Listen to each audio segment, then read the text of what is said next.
Assalamualaikum warahmatullahi wabarakatuh. Selamat pagi anak-anak semuanya. Bertemu lagi dengan saya Pak Romi dengan materi pembimbingan BK. Anak-anakku semuanya yang Pak Romi banggakan, kali ini Pak Romi akan menyampaikan tentang bagaimana menjadi pribadi yang baik. Anak-anakku kelas 8 yang saya banggakan, ya, ada beberapa cara bersikap, bagaimana agar kita menjadi pribadi yang baik, ya. Yang pertama, kita punya pandangan bahwa setiap individu itu unik, istimewa dan penting.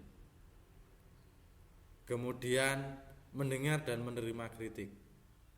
Kemudian yang ketiga, kita mengakui kesalahan dan meminta maaf, berani. Berikutnya rela memaafkan. Kemudian yang berikutnya penuh atau bisa mengendalikan diri. Kemudian peduli kepada orang lain. Anak-anakku semuanya, memandang setiap individu unik dan istimewa, ya. Ini hal mutlak yang harus kita lakukan. Karena apa? Karena kita sebagai makhluk ciptaan Allah, ciptaan Tuhan, ya, kita itu memiliki predikat keunikan dan keistimewaan yang setiap individu itu berbeda-beda dan mempunyai itu. Nah, jadi kita itu punya keunikan tersendiri, kita punya keistimewaan tersendiri, apalagi dibandingkan dengan makhluk ciptaan Tuhan yang lain. Kita punya akal, kita punya kehendak, ya. Itu yang membedakan kita dengan orang lain, yang membedakan kita dengan manusia yang lain, yaitu keunikan dan keistimewaan tersebut. Sehingga dalam hal ini, apapun posisi orang lain, kita senantiasa harus menghormati, tidak melecehkan. Kemudian berikutnya anak-anakku kelas 8 yang saya banggakan, ya, berikutnya adalah juga mendengar dan menerima kritik, ya. Ingat, Tuhan itu memberikan kita 2 telinga, 2 mata, dan 1 mulut, itu agar kita itu lebih banyak mendengar dan juga lebih banyak melihat. Mendengar apa? Mendengar keluhan, kritikan dari orang lain di sekitar kita. Melihat apa? Melihat kenyataan di luar sana, bagaimana kehidupan orang-orang luar sana. Maksudnya orang-orang luar keluarga kita, ya. Bagaimana kehidupan anak-anak jalanan misalnya, kehidupan orang-orang miskin di luar sana, supaya kita bisa melihat itu. Setelah melihat itu, kita bisa berbuat sesuatu yang baik. Apa artinya? Ketika kita melihat ada orang yang kesusahan, kita mencoba membantu. Ketika kita mendengar keluhan, kita mendengar kritik, ya kalau kritik, kita perbaiki diri kita. Tuh, ingat, ya. Ingat, ya. Kita tidak boleh banyak berbicara, tetapi harus lebih banyak mendengar. Berbicara tidak terkontrol, berbicara kotor, ya. Berbicara kasar, selalu menyinggung orang lain, menyakiti orang lain. Nah, itu mulai kita hilangkan. Berikutnya adalah berani mengakui kesalahan dan meminta maaf. Mengaku salah, meminta maaf itu sulit. Mengaku salah kepada adiknya dan meminta maaf kepada adikmu sangat sulit. Mengaku salah pada bawahan dan meminta maaf pada bawahan juga sulit. Demikian pula anak-anakku semuanya, memaafkan itu juga sama sulitnya. Memaafkan itu sama sulit. Meminta dan memberi sama-sama sulit. Ya.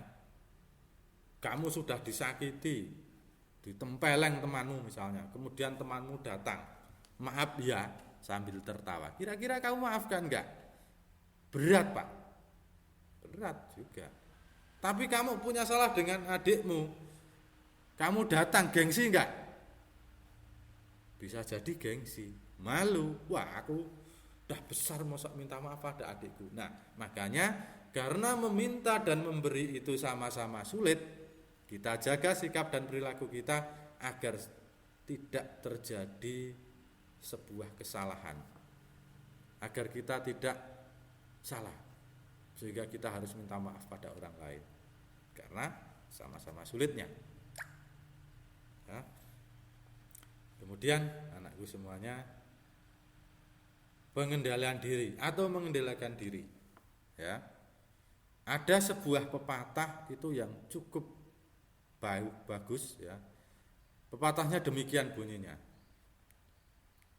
Orang yang berhasil itu bukanlah orang yang punya harta yang berlimpah maupun orang yang punya uang banyak.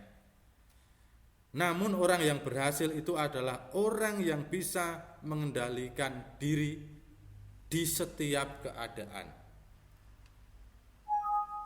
Mengumpulkan uang banyak 10 juta misalnya, kita bisa, mungkin waktu berapa tahun bisa.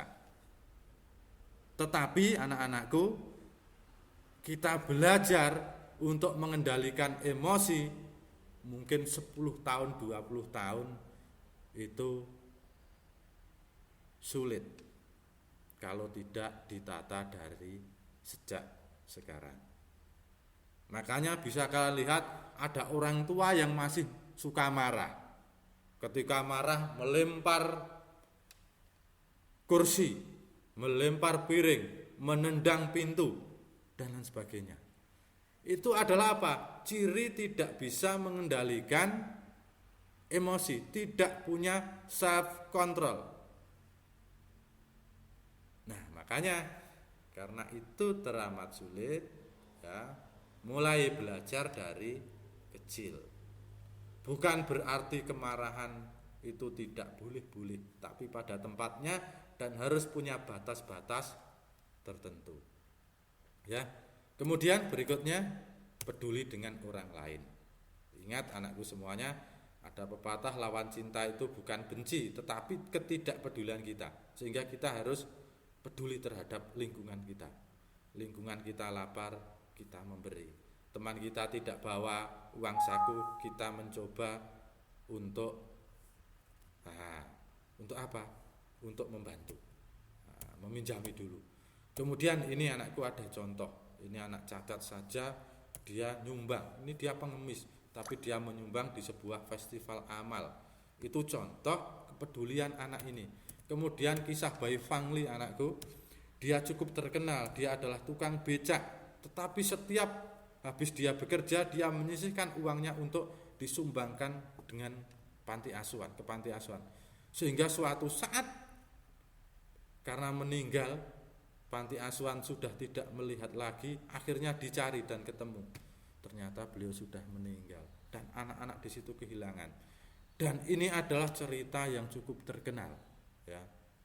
Seorang tukang becak. Ingat ya, kepedulian itu bukan miliknya orang per orang, ya. Kita semua punya hak, kita semuanya bisa. Peduli itu bukan hanya masalah uang, ya, tetapi sikap juga penting. Saya kira itu anak-anakku semuanya. Semoga apa yang saya sampaikan ini bermanfaat. Sampai ketemu lagi di pembimbingan berikutnya. Ingat, tolong absen selalu diisi, ya. Selamat pagi, assalamualaikum warahmatullahi wabarakatuh.